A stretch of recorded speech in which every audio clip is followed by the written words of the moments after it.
أعزائي مشاهدي قناة صوت الرب، لقاءنا يتجدد مع تأمل الأحد، واليوم هو الأحد بعد عيد الظهور الإلهي الذي احتفلنا به يوم الخميس الماضي 6 كانون الثاني يناير. وبنقرأ النص الإنجيلي متى الإصحاح الرابع الآيات من 12 إلى 17، وبيبدأ هذا النص الإنجيلي بتفاصيل جغرافية دقيقة. بنسمع وبنقول: انصرف يسوع إلى الجليل، ترك الناصرة، جاء فسكن في كفر نحوم التي على شاطئ البحر في تخوم زبولون ونفتاليم. إخوتي الأحباء، هذه التفاصيل الجغرافية الدقيقة بتساعدنا إن احنا نتأكد أن يسوع الناصري كان شخصا حقيقيا. يسوع عاش حياته في مكان معين وفي لحظة معينة من التاريخ معروفة نقدر نستدل عليها تاريخيا، بالتالي نتأكد أن يسوع هو إنسان مثلنا. يسوع ليس شبح، يسوع ليس مخلوق فضائي خارق، ليس سوبرمان اللي نزل لنا عشان يعمل لنا أعاجيب، ولكن يسوع مثلنا. ذهب يسوع إلى الجليل. الجليل هذه البقعة الصغيرة وكفر نحوم اللي أغلب سكانها من الوثنيين الفقيرة. وده هنا بيساعدنا ان احنا نفهم قصد نثنائيل لما قال له: لقد وجدنا المسيح. قال لهم: أمن الجليل يأتي شيء صالح؟ رغم كل ده يسوع يذهب إلى الجليل.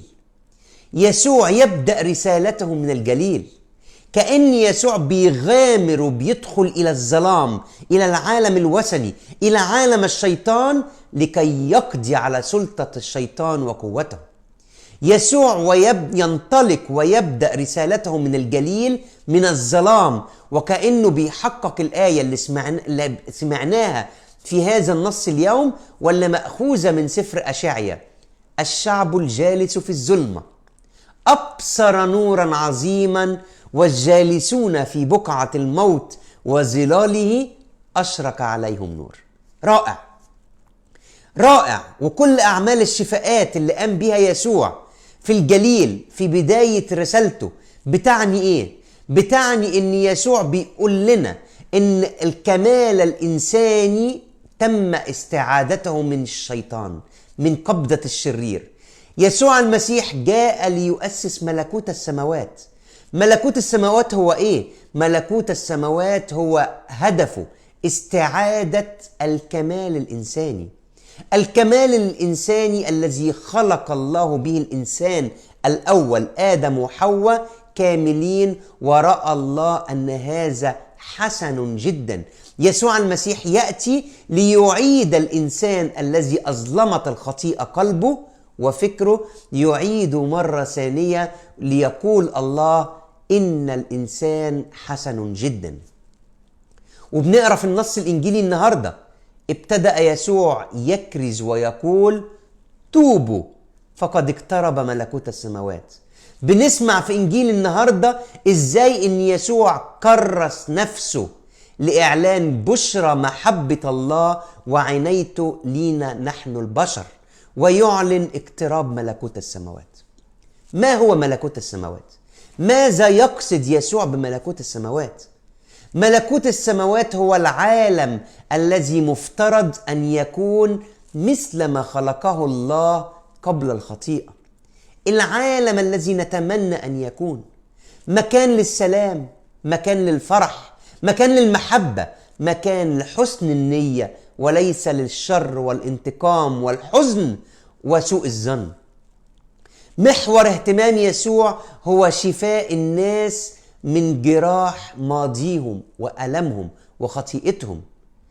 محور رسالة يسوع واهتمامه إنه يحررنا من الشياطين التي تتحكم فينا، وهذا هو إخوتي الأحباء ملكوت السماوات. عشان كده نقدر نفهم كلمة الكتاب المقدس: ملكوت السماوات في داخلكم، في قلوبكم.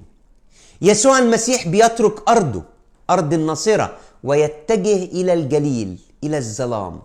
يدعونا يسوع لنتخطى الحدود التي تفصلنا عن الآخرين. يدعونا يسوع للابتعاد عن الكومفورت زون، منطقة الراحة، المنطقة الآمنة اللي أنا بحط نفسي فيها. يدعونا يسوع إلى الانطلاق إلى مناطق بعيدة عننا، إلى مناطق غريبة، حتى ولو كان الأشخاص فيها مختلفين عنا أو بيسيئوا فهمنا، أو الأماكن اللي بنقول إن الأشخاص اللي فيها لن يفهموا البشرى السارة وملكوت السماوات. إخوتي الأحباء، إن كل تاريخ خلاص يبدأ بالهجرة وترك الديار، مثل إبراهيم، مثل يوسف، مثل موسى وغيرهم وغيرهم من الأشخاص الذين تركوا بلادهم ليبحثوا عن طريق الخلاص وينشروا الخلاص إلى الأشخاص الذين هم في الظلام. إخوتي الأحباء، يسوع المسيح هو الطبيب، هو الطبيب الشافي الذي طبق علاج خاص. ما اداناش فيتامينات، ما اداناش انتيبيوتكس، ما اداناش أي شيء، أعطانا علاج خاص به، هو المحبة والرحمة. قبل كل مريض بكل محبة وإخلاص. الشفاء هو طريق محبة يسوع، أظهر لكل إنسان قبله إنه يستحق أنك تحب. هنا هو ده الملكوت إخوتي الأحباء، إنك أنت تكتشفوا أنكم محبوبون ومحبوبون من الله بصورة خاصة. العالم إخوتي الأحباء اليوم يحتاج إلى الحب. كل إنسان يحتاج إنه يكتشف إنه محبوب، ومحتاج إنه يحب ويحب.